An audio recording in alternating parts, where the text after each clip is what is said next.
Selamat pagi, salam jumpa dalam Light of Revival. Saudara-saudara, sebelum kita menjalani kehidupan kita pada hari ini, mari kita bersama-sama merenungkan firman Tuhan. Perenungan pada hari ini terambil dari Galatia, pasal 4, ayat 3 sampai ayat yang ke-7. Demikian pula kita selama kita belum akil balik, kita juga takluk kepada roh-roh dunia, tetapi setelah genap waktunya, maka Allah mengutus anaknya yang lahir dari seorang perempuan dan takluk kepada hukum Taurat.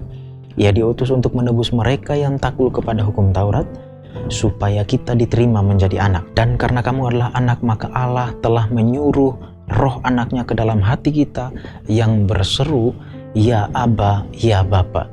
Jadi kamu bukan lagi hamba, melainkan anak. Jikalau kamu anak, maka kamu juga adalah ahli-ahli waris oleh Allah. Hidup menanti warisan Allah. Saudara-saudara, surat Paulus kepada jemaat di Galatia ini ditujukan untuk memberikan penjagaan atau peringatan kepada jemaat Galatia.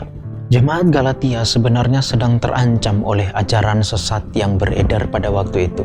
Ajaran-ajaran itu bersumber dari ajaran Yahudi, di mana orang-orang memberikan satu ide bahwa tidak cukup hanya beriman kepada Kristus, mereka harus melakukan praktek-praktek hukum Taurat, harus menaati hukum Taurat supaya mereka bisa memiliki status benar di hadapan Allah, supaya Allah dapat memandang mereka sebagai orang benar. Secara sederhana, sebenarnya jemaat Galatia menghadapi satu ajaran sesat yang ingin menambahkan ketaatan di samping iman kepada Kristus. Dan Paulus mengirim surat ini sebagai peringatan keras bagi mereka, sekaligus sebagai penjagaan bagi mereka untuk iman mereka boleh aman menghadapi ajaran-ajaran sesat itu. Nah, kita saat ini, saudara-saudara, mungkin kita tidak hidup berdampingan dengan orang-orang Yahudi, tetapi kita juga menghadapi problema yang tidak jauh beda. Di sekitar kita mungkin ada kita jumpai orang-orang yang ingin berbuat baik begitu rupa supaya mereka bisa kelihatan benar, bukan saja di hadapan manusia tapi juga di hadapan Tuhan. Tetapi di samping itu juga ada pemikiran-pemikiran lain, ide-ide lain yang beredar di sekitar kita, yang sebenarnya ide-ide itu tidak bersumber dari Alkitab, tidak bersumber dari Injil. Persoalannya adalah kita jarang sekali memberikan waktu untuk kita memikirkan suatu ide tertentu yang ditawarkan oleh dunia, yang ditawarkan oleh media sosial, ditawarkan oleh quote-quote yang muncul. Akibatnya sadar atau tidak sadar kita sementara terancam oleh pikiran-pikiran seperti itu.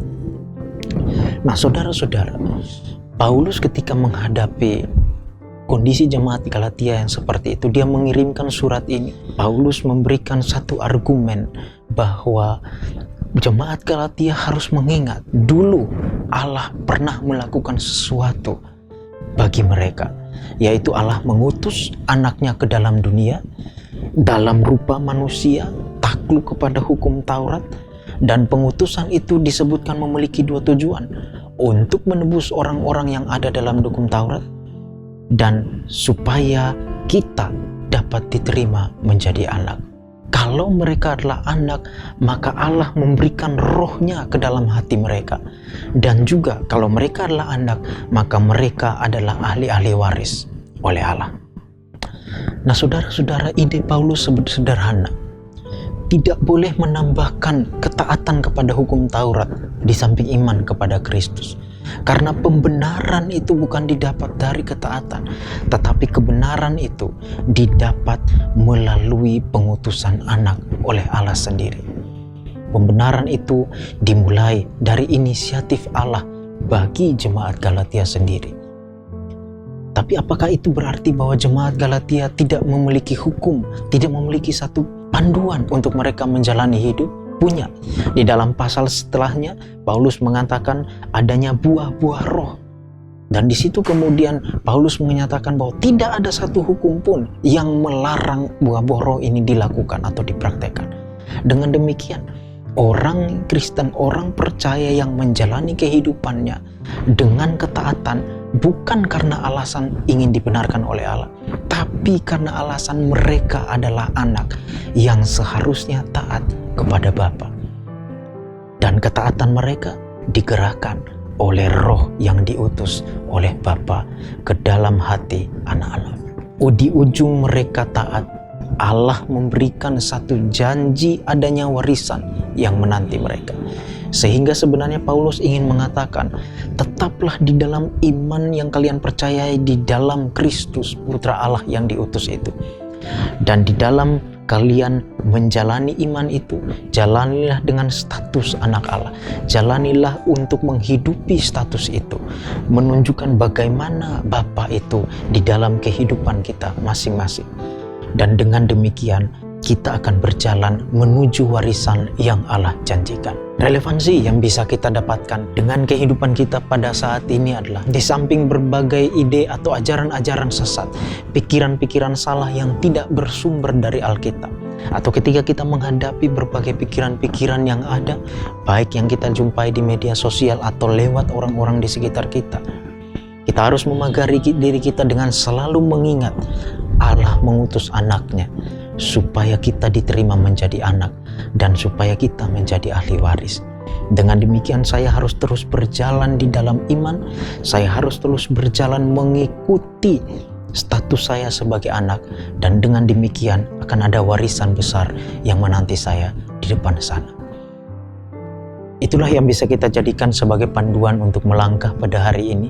Ketika menghadapi berbagai pikiran-pikiran yang mungkin tidak sempat kita pikirkan, kita harus selalu mengingat adanya karya Allah yang mengutus anaknya dan adanya warisan yang Allah janjikan, supaya hidup kita terjaga, baik dari sumbernya yaitu dari pengutusan anak oleh Allah, maupun kepada arah tujuannya untuk menggapai warisan yang Allah janjikan itu, supaya kita tidak mudah tergoda oleh berbagai pikiran yang menyesatkan. Mari kita berdoa mengaminkan firman Tuhan. Bapa, di dalam nama Tuhan kami Yesus Kristus, terima kasih atas kesempatan kami boleh merenungkan sebagian dari firman Tuhan. Tuhan, tolong kami supaya kami boleh menghidupi status kami sebagai anak dengan sebaik-baiknya, supaya kami mengingat karya Allah yang membenarkan kami, dan supaya kami boleh menjalani hidup dengan baik, dengan tekun, sambil menanti warisan yang Engkau janjikan. Tolong kami hari ini menghadapi berbagai ajaran sesat yang mungkin dapat mempengaruhi kami. Tuhan, tolong kami, ampuni dosa salah kami demi Kristus kami berdoa. Amin. Biarlah firman Tuhan menjadi pelita dan terang yang menuntun kehidupan kita. Tuhan memberkati saudara sekalian. Amin.